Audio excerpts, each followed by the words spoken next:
Welcome back, my Caster Cannonballs. Welcome back, my Caster Cannonballs. I know we were up early this morning, and I'm back on camera for the umpteenth time. I know it's a shock because I usually would have been done this in the dark, but I just feel like getting on camera. I was on stereo listening to James and Food Junkie, and I feel like, what? I can't really go to sleep right now. I'm just up for the morning. It's like 5 something right now, and I just wanted to just have maybe just talk about one or two topics. You guys don't know this, but I don't mind sharing it with you guys. You know, I forgot to say my cannonballs in my intro, but you know what? Hey, cannonballs. But you guys doesn't don't know this, but as long as I've been here in this house, I have lost like let's see about four members that used to stay here, and I will tell you, dealing with death, it definitely does change you. It definitely would make you look at certain things differently, you know, because a lot of the times it's different when it's not around. When it's different, I would say when it's not hitting you, or when it's not around you, you kind of you can feel a different type of way. But when it's close to you, it's like wow, this is serious. And I will also say that dealing with people that are close to you that do pass on, it almost helps with the bereavement of to be strong when someone else passes on, because you don't feel that whole, you know. Well, I would say if you know the situation of that person that does pass away, it's almost like, since I already dealt with it one time, or the second time, or the third time, when it comes back around the fourth time, you know, I can handle it. Not saying I couldn't handle it the other 3 times, but it's just like, it's almost like a numbing feeling. It's almost like, damn, I need to get myself together, so just in case, you know, if something happens to me, I would feel at peace with myself. And I would also want people to not feel so bad, because at the end of the day, death is only the beginning. You know, we may leave our fleshly bodies, but death is just another. It's just another. It's the beginning. And honestly, I don't fear it. I don't want to die right now while I'm young, but whenever that time comes, I can accept it. And I was trying to explain this to a family member of mine's, that if the Lord was to take me, you know, I will be, I wouldn't be like mad or anything. I wouldn't be like, why me? Because at the end of the day, like the word says, when your soul is absent from this body, you will be present with Him. So, whenever He feels like He want to call me home, for me, in myself, in my spirit, I am okay with that. Because I know I'm not saying I'm not a perfect person. Yeah, I do sin. Yeah, I done did some things that was kind of shady. But in the end, I know I can be a man and stand before Him and give an account on things that I did in my life, and I will be okay with the consequences, whatever the consequences may be, after all of that is over with, you know. And my family member, my family member that I was telling this to, they didn't really understand what I was saying, you know, and it wasn't. They felt like it was they felt like it was like like some type of dig, but in my eyes, I don't think that was a dig. I mean, I would just take it for what it is, you know. Hey, I mean, we all can't be here forever, you know. And I was just coming from a place of accepting the fact that if anything was to happen, and I might be, and I may not be here tomorrow or the next day, that's something for me. Well, I'm gone. I'm with the king. Yeah, I'm with the kings of kings. Shit, shoot, and they felt different about it. They felt like I was saying it was just like a slap in the face when I said that to God. Well, when I was saying that, they said they felt like that I was saying, oh well, and I mean, I'm not saying that, but I'm just saying, I would just take it for what it is. I don't have control on when my time may run out in this body. For me, but if whenever whatever may happen, so I mean, saying God forbid, but when whatever may happen, I know that I will be, you know, I guess whenever I'm across that bridge, I guess I would just say for me it'll be a goodbye from there, a goodbye here, but I'll be rejoicing up there. You know, and that's just how I feel about it. I'm not gonna change it. I'm not gonna change that. You know, and death is something that a lot of people are fearful of, but I would just say don't be scared. Don't be scared, because I done been around dead bodies. I done had to get people dressed that was deceased. In this house. And that that was something I was never I would never thought that I would have to do. Or have to help get them from one end of the house to the other. It was just a lot. But yeah, you guys, I would just say, just keep praying. Just keep praying, and well, hold on, I'm off track. Um, if you dealing with that, if you're dealing with someone that you lost, just keep praying. And I would say the best thing to do in times of grievement, I would say, play gospel music. Try to play something that's going to lift up your spirits. If you got to stay busy as much as possible up until the service. You know what I'm saying? Because you don't want to just sit and think about it, because that'll make you sad. I mean, you gotta keep moving, because I learned this. I learned this when I did lose those four individuals that used to stay here. That life doesn't stop just because someone is going. Well, someone is gone. You know, life does not stop.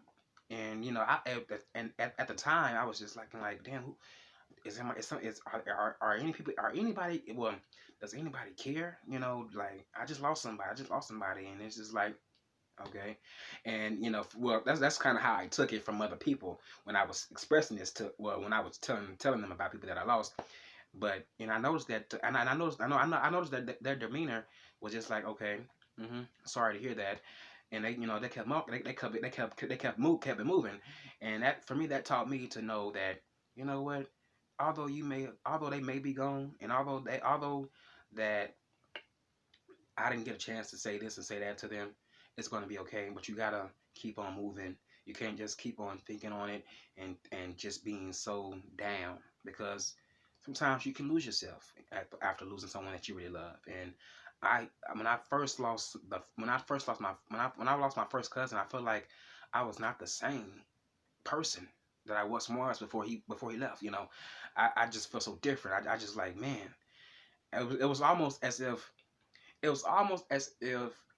I transitioned into another lifestyle, to another. I would say to another, like, I can't even put it into words. It was just a different energy. It was just like, wow, who is this person? Who am I? And sometimes, at some point, I did not even know, kind of who I was. I felt lost. But in due time, I had to gain myself back. Back to reality, and back to knowing that it's going to be okay. That person was sick. That person was battling something. A lot of the people that did pass, that lived here, all four of them had something going on in their bodies.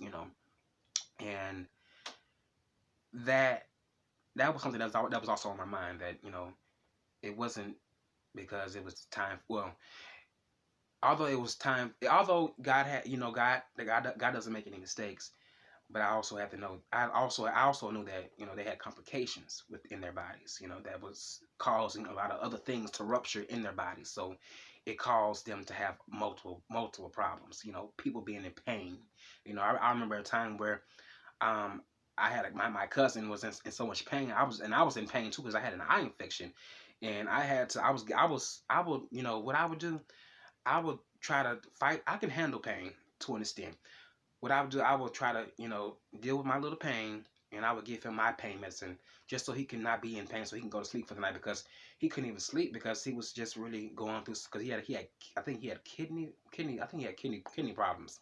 He had to go to dialysis a lot. So therefore, I was like, you know what? I'm gonna give you my medicine. I even though I had to chop it in half because I was really in some pain because an eye infection. I mean, oh my goodness, I can only tell you it's worse than having a um a toothache sometimes. For well, really in my eyes, yeah, a toothache. That pain is something. Well, they both are painful, but that eye infection, right? Oh, that eye, that pain around here is painful. So what I had to do, I just had to I would take I would either give him one pill, give him a whole pill, or just give him half or a pill, so I can have something for me so I can go to sleep, and he can have something for him, so he can go to sleep. You know what I'm saying? And I'm so grateful that I did that to him for him because it helped him, for the time being. Although he's gone now, it's been about 6 years. I think he passed in 2014. Like probably maybe see, June. Oh, hold on. No, about 3 months after his birthday, I believe. Yeah, I think about 3 months after his birthday, he had just turned 23. And he had passed in September. But yeah, and I'll be forever grateful, eternally grateful. That I did my deed for all four of them. For all four of them. I don't take it back. And I'm glad that I did not go to college.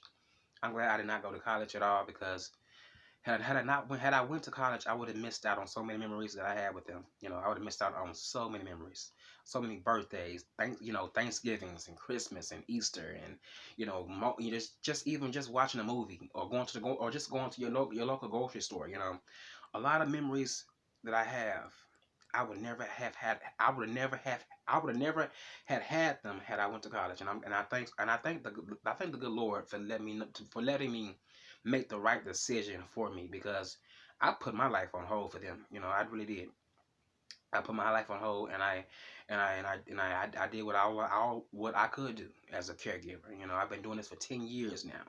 It's going on. So it'll be 10 years in January, but you know, I am so grateful that I was able to put in my time because they put in time to help me when I was young. So I feel like it was just obligated for me to do the same thing for them. And if you guys are out there struggling with someone passing, just just try to just try to turn your eye to things that would make you happy. I know it's going to be something I know it's going to be a time where you can't laugh because when I lost someone close to me recently, I wasn't able to. When I was trying to watch some people on YouTube that always make me laugh, I couldn't laugh. I was just, and if I did, it was just for a short, quick second, and it was just like, oh, I'm back to feeling that grievement in me. But with a little help of prayer and to know where they are now, and they're not here, it helped a whole lot. It really did. It really did. And if you guys are, if whatever y'all like to do is not helping, go. You can always go to talk to somebody. Whether it's a pastor, a sibling, a friend. You know, get it out. Don't hold it in because you don't want to explode on someone because of what you are going through. For the time being, and just let it out. Cry it out. And it's okay. It's okay to sit. It's okay to be in your room away from everybody else, really away from the world, and just release all of that energy out. At least release all of that mourning out. Because the more you hold it in, the more it's just gonna just suppress. Well, it's gonna make you really sad. And you don't want that. And your family members wouldn't want that either. So right now, I'm just gonna tell you, hey, keep on fighting, keep on keeping the faith, and keep on moving on. Because right now, the people that are in the afterlife, they're not going through no pain. They're just waiting, waiting to be judged, waiting, well, waiting to be judged, and they're resting. You know, they're resting, and hopefully we all can get to the place, to the kingdom of God after everything is all done and over and said. Hopefully we all can get there. It's gonna be some trials and tribulations that we're gonna have to go through. But we cannot give up. You know, we can't give up. And I advise you not to give up because Why give up? You done came this far. Keep on fighting and keep your faith. And on that note, you guys, I'm going to say good morning to my Castro Cannonballs, and I hope you guys have a wonderful day. And I will talk with you guys later on. Peace. Ooh-wee. Oh, I think I might make me some breakfast this morning. Depends.